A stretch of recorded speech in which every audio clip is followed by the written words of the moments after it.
Akkam nagaa jirtu barnoota nammas ni qabadhee jiru gaaffii maatii irratti kan hundaa'e keessaa tokko waa'ee daa'imman yoomii kaasanii imimmaan oomishuu eegalu kan jedhudha. Kana jechuunis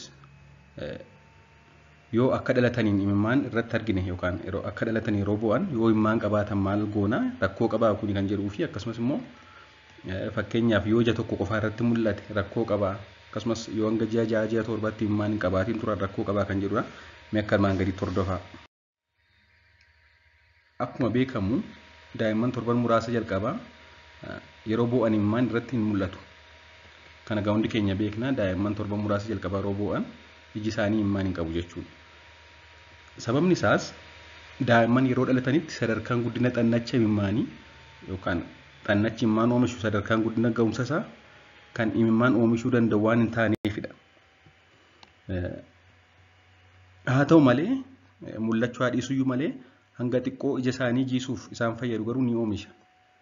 Sadarkaan guddina xannacha imimmaan oomishuu kana ganaa ta'uyyuu ganaa yaangee haa ta'uyyuu malee hanga ta'e xiqqoo ishee oomisuudhaan akka iji isaanii diraa hin taane ni taasisa jechuudha. Egaa iji imimmaan malee gonkuma yoo guyyaa muraasa ture diraa ta'uu kun immoo jamiidha waan ta'eef hanga ta'e oomishuudhaan iji isaanii xiqqoon jiidha garuu baay'atee yeroo isaan bu'an kan mul'atu miti. Naannoo umurii torban 3 eegalee xannachi imimmaanii kun oomisha isaa dabaluudhaan yookaan dabalaa deemuudhaan yeroo bu'an imimmaan ija isaanii irratti mul'achuu jalqaba jechuudha. Naannoo torban 3 eegalee yeroo bu'an imimmaan ija isaanii irratti arguu jalqabna. Sababni isaas ga'umsa xannacha imimmaan oomishuu kun dabalaa deemuudhaan imimmaan baay'inaan oomisha jechuudha. Haa ta'u malee darbee daa'imman muraasni hanga naannoo ji'a 2 hanga naannoo ji'a 3tti illee imimmaan qabaachuu dhiisuu danda'u. Hedduun isaanii naannoo torban 3 booda oomishuu jalqabu. Tokko immoo ji'a tokkottuu hin qaban jechuudha. Naannoo ji'a 2 ji'a 3 imimmaan kan oomishan jiru.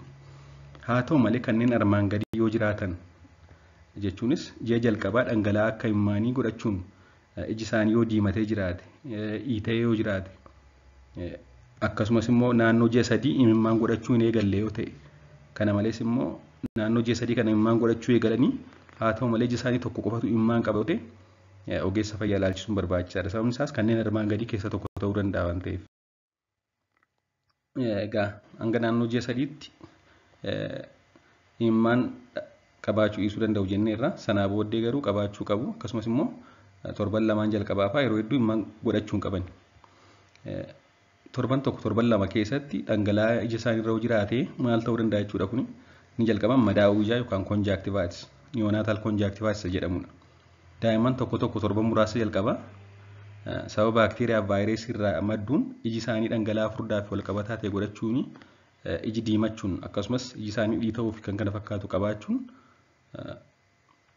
egaa iji isaanii dhangala'aa qaba iji isaaniis ni diimataa akkasumas immoo dhiitee kan jiru ta'a jechuudha. Yeroo kana arginu hatattamaan gara mana yaalaa geessuun barbaachisaadha. Sababni isaas infekshinii ijaa yookaan neonatal conjunctivitis jedhama. Isa ta'uu danda'a waan ta'eef. Akkuma suura irratti argitan amma daa'imni kun daa'ima guyyaa 2-3dha. Ija isaarra dhangala'aa furdaa ta'e akkasumas immoo iji isaa iita'ee akkasumas diimatee kan mul'atudha. Kanaaf egaa dhangala'aan torban muraasa jalqabaa jiraannaan kana ta'uu danda'a jechuudha. Kana malees immoo akka dhalataniin daa'immaniif qorichi kennamu jira ija isaanii irratti daa'imman hundaaf akka infekshinii ijaan godhanne kan eritroomaayisiin yookaan teetiraasaayikiliin jedhamu ija isaaniitti dibamu. Daa'imman tokko yeroo kana dibatan xinnoo ija isaanii dhangala'aa godhachuu danda'a. Haa ta'u malee dhangala'aan kun wal qabataa kan ta'u miti jechuudha. Egaa inni garbiroon fakkeenyaaf daa'imni tokko naannoo ji'a 4 ji'a 5 iji isaa imimmaan hin qabu ta'e maal ta'uu danda'a? Cufachuu daandii imimmaan xannacha imimmaanii itti gara ijaaf dhufu. Imimmaan xannacha imimmaanii keessatti oomishame gara ijaa dhufa. Daandiin kun immoo yoo cufate daa'imni naannoo ji'a 4 ji'a 5 imimmaan dhabuu danda'a jechuudha. Blocked teeth ducts jedhama kun.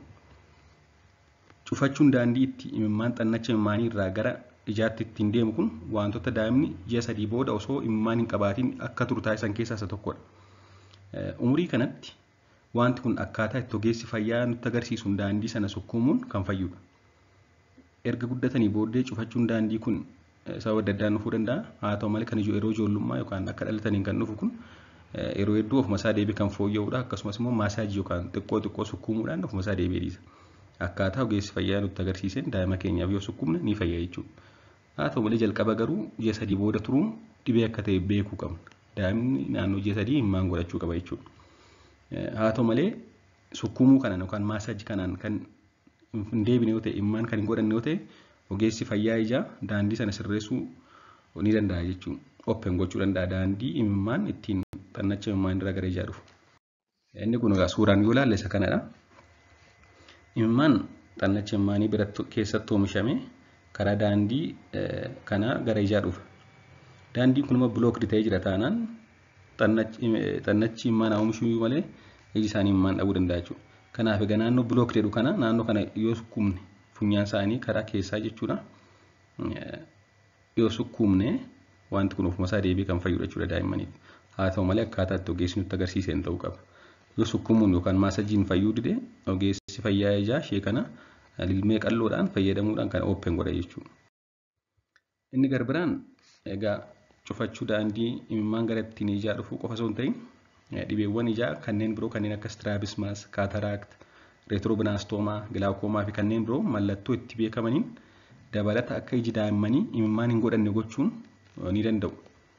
Mallattoo mataa isaanii qabaatan dhibeewwan ijaa kun dabalataan garuu daa'imman hanga naannoo 4-5 iji isaanii imimmaan hin qabu taanaan ilaalchisuu qabna jechuudha. Maaliif kanneen kana ta'uu danda'u waan ta'eef kanneen kun immoo dhibeewwan ciccimoo waan ta'eef ogeessa fayyaa ijaa ilaalchisuun baay'ee barbaachisaadha. Kanaaf daa'imni tokko hanga naannoo 6 imimmaan godhachuu dhiisuun noormaaliidha kan rakkoo hin qabnedha. 6 irra darbinaan garuu ilaalchisuu qabna. Akkasumas immoo naannoo 6 imimmaan qabaatanii iji tokko qofa yoo ta'e iji lamaan qabaachuu qaba jechuudha.